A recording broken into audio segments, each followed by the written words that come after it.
जय श्री कृष्ण। दर्शकों, भगवान ने पहले ही क्यों बता दिया कि कलयुग में लड़की के विवाह में लाखों रुपए खर्च किए जाएंगे। बात उस समय की है जब पांचों पांडवों को वनवास हो गया था। वनवास जाने से पहले पांडवों ने भगवान श्री कृष्ण से पूछा, हे श्री कृष्ण, अभी यह द्वापर युग का अंत काल चल रहा है, आप हमें बताएं कि आने वाले कलयुग की गति क्या होगी।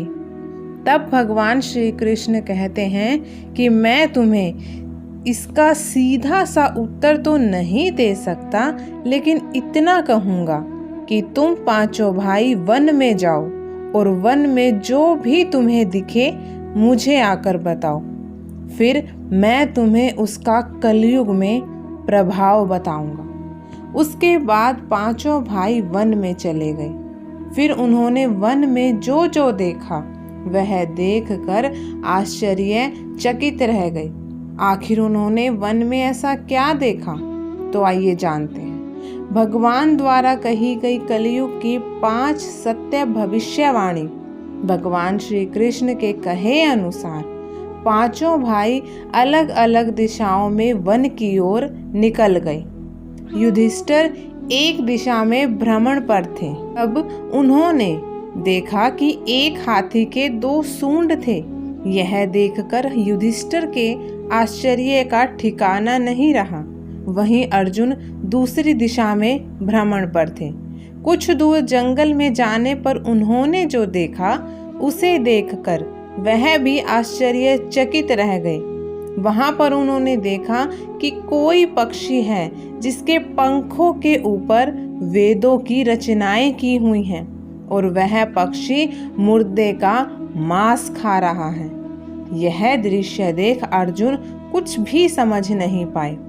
दोनों भाइयों की तरह भीम ने भी देखा, वो भी आश्चर्यचकित रह गए। उन्होंने देखा कि एक गाय ने एक बछड़े को जन्म दिया, लेकिन बछड़े के जन्म के बाद गाय अपने बछड़े को इतना चाट रही है कि उसका बछड़ा लहूलुहान हो गया है। सहदेव भी भ्रमण पर थे। उन्होंने देखा कि एक जगह पर 6-7 कुएं हैं जिसमें पानी है और बीच में एक कुआं खाली है। बीच का कुआं काफी गहरा होते हुए भी उसमें पानी नहीं है। सहदेव को घोर आश्चर्य हुआ और वह सोच में पड़ गए कि ऐसे कैसे हो सकता है। इसके बाद नकुल ने भी देखा। उन्होंने देखा कि एक पहाड़ के ऊपर से एक बड़ी सी चट्टान लुढ़कते हुए नीचे आ रही है। वह चट्टान कितने ही वृक्षों से टकराकर उन वृक्षों को नीचे गिराते हुए आगे बढ़ रही है, लेकिन विशालकाय वृक्ष उस चट्टान को रोक ना सके। इसके अलावा वह चट्टान और न जाने कितनी ही अन्य चट्टानों के साथ भी टकराती है।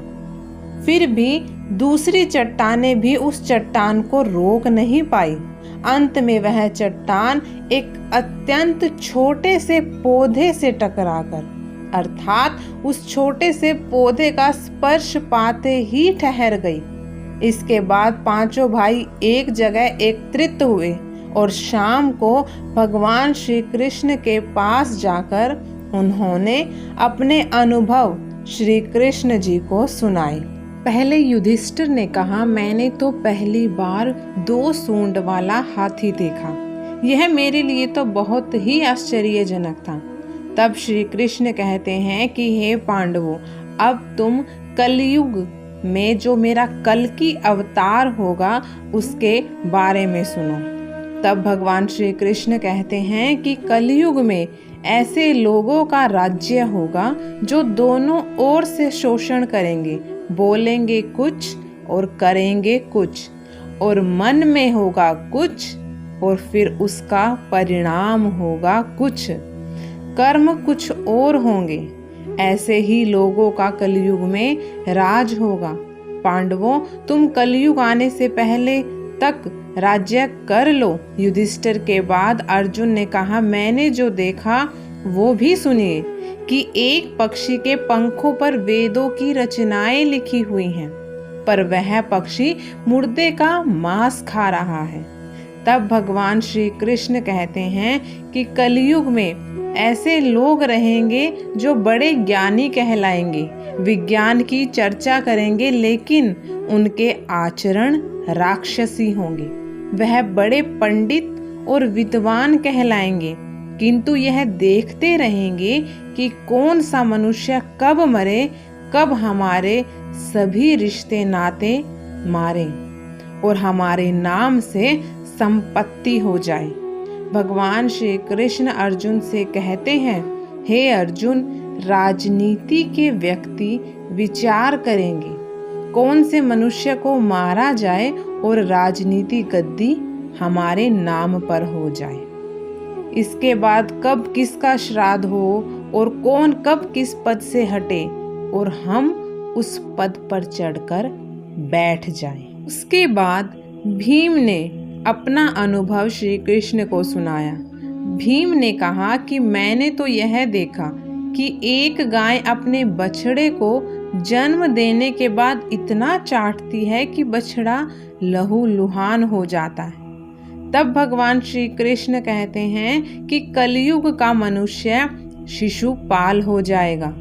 कलयुग में माताओं की अपने बच्चों के लिए ममता इतनी बढ़ जाएगी कि उन्हें अपने विकास का अवसर ही नहीं मिलेगा। मोह माया में ही घर बर्बाद हो जाएगा। किसी का बेटा घर छोड़कर साधु बनेगा तो हजारों लोग उस साधु के दर्शन करने को तरसेंगे, और यदि उनके अपने बेटे ने साधु बनना चाहा तो रोएंगे कि मेरे बेटे का क्या होगा। इतनी ज्यादा ममता होगी कि लोग अपने बच्चे को उसे मोह माया और परिवार में ही बांध कर रखेंगे।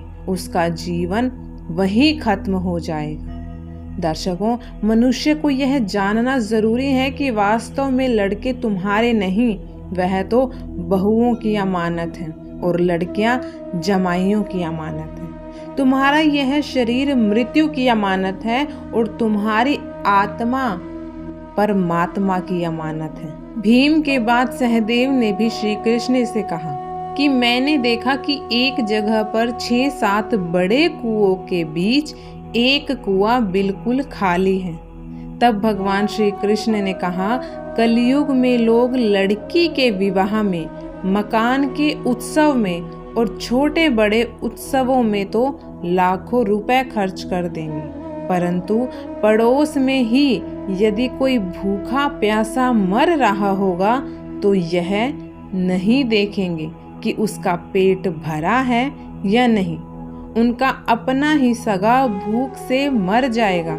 परेशानी में अपने सगे रिश्ते नातों का साथ नहीं देंगे, उसे ऐसे ही परेशान देखते रहेंगे और दूसरी ओर खुद मौज मदिरा, मांस, सुंदरता और जश्न में धन उड़ाएंगे, किंतु किसी के 2 आंसू पूछने में उनकी रुचि नहीं होगी।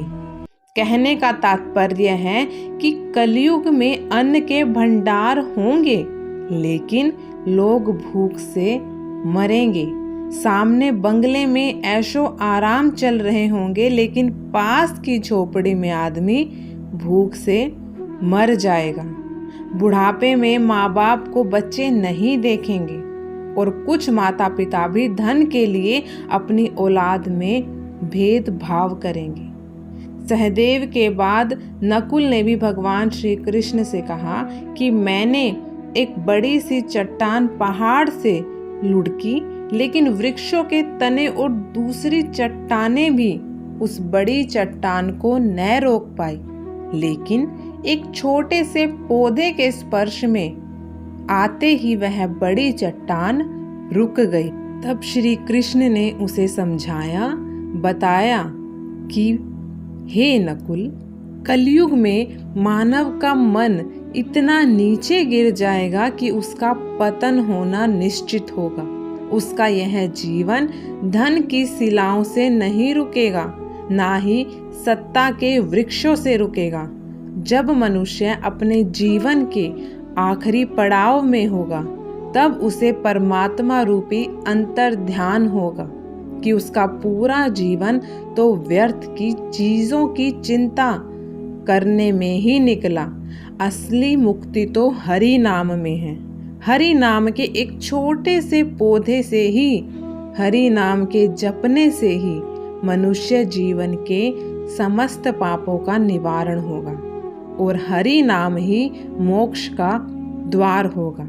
भक्तों, भगवान में आस्था रखें। मनुष्य का पूरा जीवन एक माया जाल है। मनुष्य को उम्र के अंतिम पड़ाव में ही एहसास होता है कि मंजिल केवल परमात्मा है। यही पड़ाव पूरे जीवन के कर्मों का लेखा जोखा दिखा देता है। इसीलिए केवल हरि नाम ही कलयुग में मोक्ष पाने का एकमात्र उपाय है। देखो, आशा है आपको वीडियो पसंद आया हो। इसी के साथ जय श्री कृष्ण। अगर चैनल पर नए हैं तो लाइक, शेयर व सब्सक्राइब ज़रूर करें। आप सभी का कोटि कोटि धन्यवाद।